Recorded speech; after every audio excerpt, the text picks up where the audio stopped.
अस्सलाम वालेकुम नाज़रीन, मैं मोहम्मद असलम हुसैन उत्तर प्रदेश इंतखाबात पर सियासत की खुसूसी खबर में आप सबका इस्तकबाल करता हूँ। वज़ीर-ए-आज़म नरेंद्र मोदी पीर को यानी कल उत्तर प्रदेश में अपनी पहली वर्चुअल इंतखाबी रैली से खिताब करेंगे।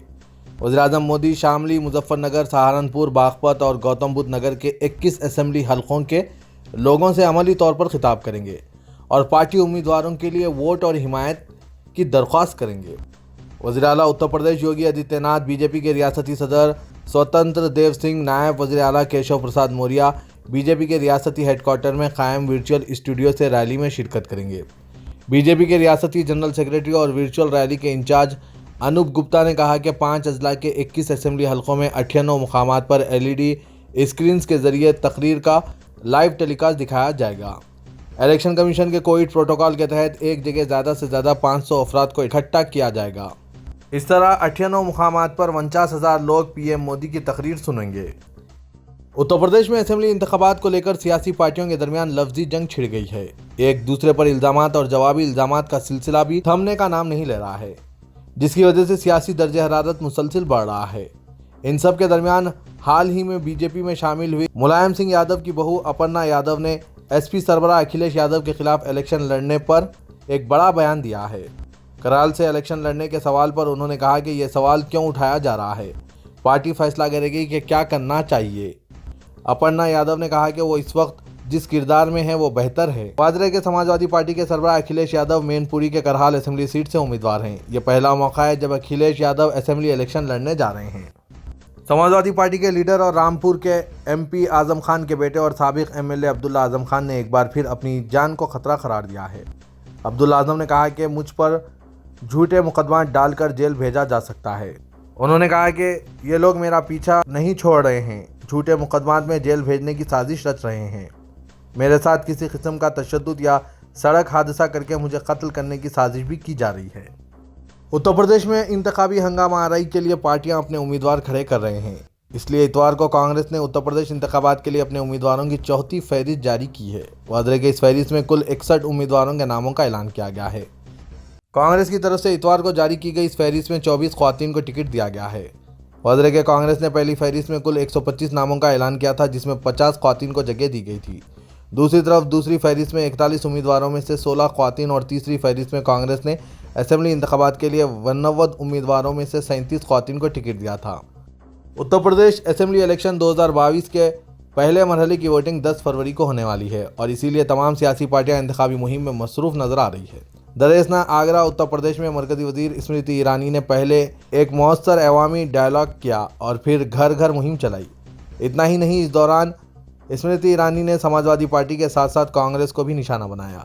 इस दौरे पर बीजेपी लीडर ने कांग्रेस जनरल सेक्रेटरी और उत्तर प्रदेश के इंचार्ज प्रियंका गांधी के नारे का हवाला देते हुए राहुल गांधी का नाम लिए बगैर इन पर तंज किया।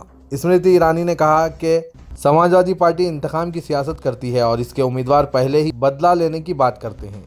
दरअसल प्रियंका गांधी के नारे में लड़की हूँ मैं लड़ सकती हूँ के बारे में मीडिया के एक सवाल पर स्मृति ईरानी ने राहुल गांधी का नाम लिए बगैर कहा, क्योंकि प्रियंका गांधी इशारा कर रही है कि लड़का राहुल गांधी घर में है जो लड़ नहीं सकता। यह प्रेस कॉन्फ्रेंस का आखिरी सवाल था और इसके बाद स्मृति ईरानी मुस्कुराती हुई वहां से चली गई। इसके बाद उन्होंने आगरा के मुख्तलिफ इलाकों में घर घर मुहिम चलाते हुए बीजेपी को वोट देने की अपील की। जैसे जैसे उत्तर प्रदेश असेंबली इलेक्शन की वोटिंग की तारीख करीब आ रही है, इसी तरह सियासी दिग्गज लीडर इलेक्शन में पूरी ताकत लगा रहे हैं। मगरबी उत्तर प्रदेश के 11 अजला की 58 सीटों के लिए पहले मरहले के इंतखाबात में वज़रा की साख भी दाव पर लग गई है। इलेक्शन में हुकूमत के 8 वज़रा का इंतखाबी सीजन के वसत में अग्नि परीक्षा होगी। इसमें जहां ये वज़रा अपने कामों को लेकर अवाम तक पहुंच रहे हैं, वहीं कई ऐसे मसाइल हैं जिन पर अवाम इनसे सवाल पूछ रहे हैं। मगरबी उत्तर प्रदेश के 11 अजला की 58 सीटों के लिए होने वाले इंतखाबात में वज़ीरों और MLAs की ज़मीनी हैसियत का अंदाज़ा लोगों में लगाया जाएगा। रियासती हुकूमत में वज़ीर होने की वजह से बीजेपी को भी इनसे उम्मीदें वाबस्ता हैं। उत्तर प्रदेश की योगी हुकूमत में वज़ीर रह चुके स्वामी प्रसाद मौर्य बीजेपी छोड़कर समाजवादी पार्टी में शामिल हो गए हैं, लेकिन इनकी बेटी और बदावन की मेंबर पार्लियामेंट संघमित्रा मौर्य अब भी बीजेपी में ही है। संघमित्रा मौर्य का कहना है कि वज़ीर-ए-आज़म नरेंद्र मोदी भी इनकी वालिद की तरह हैं, लेकिन अगर पार्टी कहें तो भी मैं अपने वालिद स्वामी प्रसाद मौर्य के खिलाफ मुहिम नहीं चलाऊंगी। NDTV से बात करते हुए संघमित्रा मौर्य ने कहा कि मैं बीजेपी के साथ हूं और रहूंगी। मेरे वालिद समाजवादी पार्टी में शामिल होने से पहले कोई बात नहीं की। मुझ पर बीजेपी छोड़ने का कोई दबाव नहीं है। ख़ानदानी ज़िंदगी और सियासी ज़िंदगी बिल्कुल मुख्तलिफ है। मैं पूरी रियासत में बीजेपी के लिए मुहिम चलाऊंगी, लेकिन पार्टी के कहने पर भी अपने वालिद के खिलाफ मुहिम नहीं चलाऊंगी। मुझे बीजेपी वालों को वफादारी का सर्टिफिकेट देने की कोई ज़रूरत नहीं है।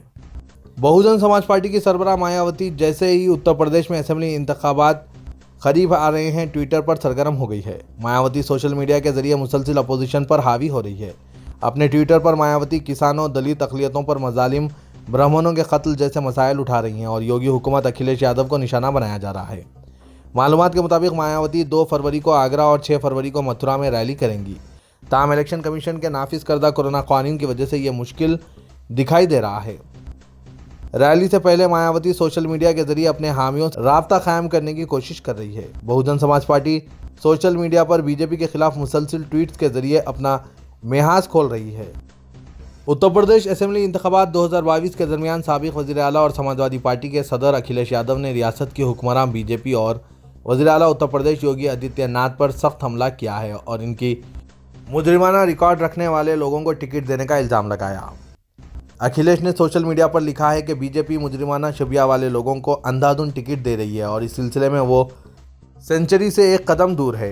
एसपी सदर ने ट्वीट किया, बाबा जी की ब्रेकिंग न्यूज़। बीजेपी के मुजरिमाना रिकॉर्ड रखने वाले उम्मीदवारों को अपनी सेंचुरी मुकम्मिल करने में सिर्फ एक कमी है। अब तक मुजरिमाना रिकॉर्ड रखने वाले 99 उम्मीदवारों को टिकट दे दिया गया है। तमाम सियासी पार्टियां उत्तर प्रदेश असेंबली इलेक्शन 2022 के लिए मुहिम चला रही है। इसी एपिसोड में आज भारतीय जनता पार्टी के कौमी सदर JP Nadda door to door मुहिम चलाने के लिए फिरोजाबाद के शिकोहाबाद पहुंचे। इस दौरान जब विजय तशरी मुहिम चल रही थी तो अचानक कुछ मुस्लिम ख्वातीन सामने आ गई जिनके हाथों में पूजा की थाली थी। उन्होंने पहले जेपी नड्डा की आरती की और फिर तिलक लगाकर नारियल चढ़ाया। इस दौरान भारतीय जनता पार्टी के कौमी सदर जेपी नड्डा बहुत खुश नजर आ रहे थे और हाथ जोड़कर मुस्लिम ख्वातीन का शुक्रिया अदा किया। इस दौरान मरकजी वजीर अर्जुन राम मेघवाल भी इनके साथ मौजूद थे।